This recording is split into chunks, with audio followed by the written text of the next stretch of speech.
Hey, what's up? Dillio coming to you with another video again, and we're going to talk about track stems. What are track stems? This is very important for the beginning independent artists and also the advanced artists as well. Track stems, or what is more known as tracks, are basically the separate audio files of every element within the beat. So let me give you an example. Say you're recording a song and you have 4 audio tracks for those vocals, and then say you have a beat behind it and it has 10 audio tracks.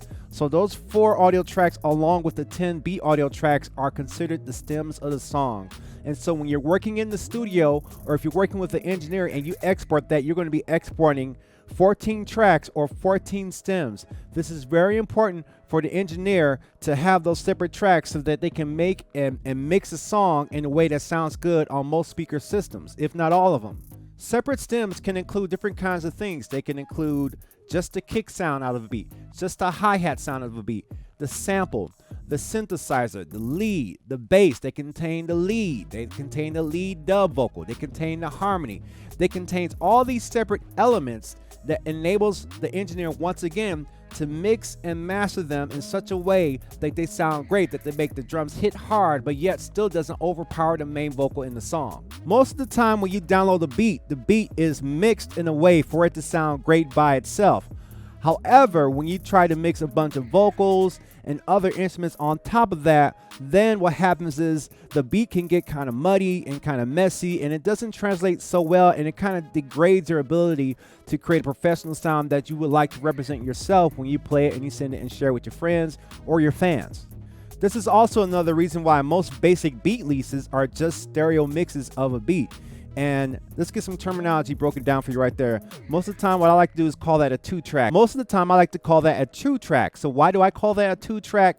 I call that a 2-track because it has an audio file for the left side and it has an audio file for the right side. Or in your case, on your screen, the left side and the right side.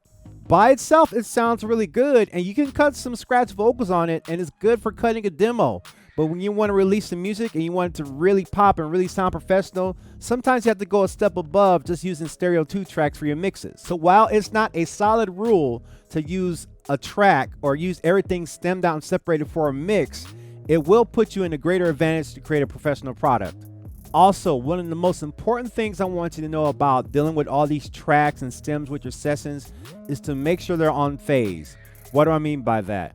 Let's explain. So when you're having a bunch of audio files on your session, what can happen is that if you're not paying attention, some files can start a few milliseconds or a few beats or bars later in time than the actual beat. And then when you export that and send that to an engineer, now what happens is that you have a beat that's perfectly in time with the session, and you have a bunch of vocal files that are actually late to where the beat starts are actually early. And that becomes a big pain for the engineer, because now the engineer is in a situation where they have to nudge and drag the tracks back and forth till they sound like they're on beat with the original stems. And that can be a long, drawn out process, and it really is a waste of time, because that is a very preventable thing that could be avoided. And no engineer that I know of, and I know when I mix songs, nobody likes that situation.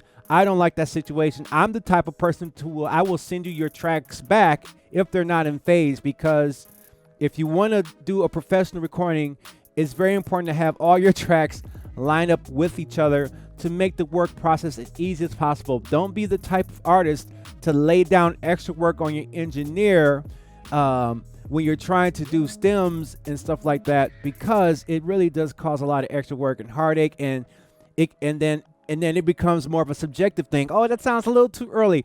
Oh, that sounds a little too late. You can alleviate anybody's opinion by that by making sure that all your tracks are starting at the exact point at the same time when you export them, so that when in whatever DAW they're brought into, they all start at the same point and things can get started with the mix and we can get the job done faster. So once again, in review, track stems are the separate elements of all the sound elements that are in the song. Kicks, snares, pianos, synthesizers, strings, hi-hats, open hi-hat, closed hi-hats, drum filler sounds, 808s, your vocal dub, your vocal harmony, your chorus vocals, your chorus harmonies. All that stuff can be combined together to create the track stems for a song that enables the engineer to provide for you the most professional mix possible, which I know that's what you want, right? Also, know that I got beats and I have stems at DillioT2K.com, also with some loops, some samples, some presets for your recording. And I hope you like this type of video. Leave me a comment below what you'd like to know. I'm trying to crank out some more videos as we move this thing forward. Like this video. If you like this type of comment, hey, subscribe to the channel. I'm going to be doing some more, and I'll see you in the next video. Peace out.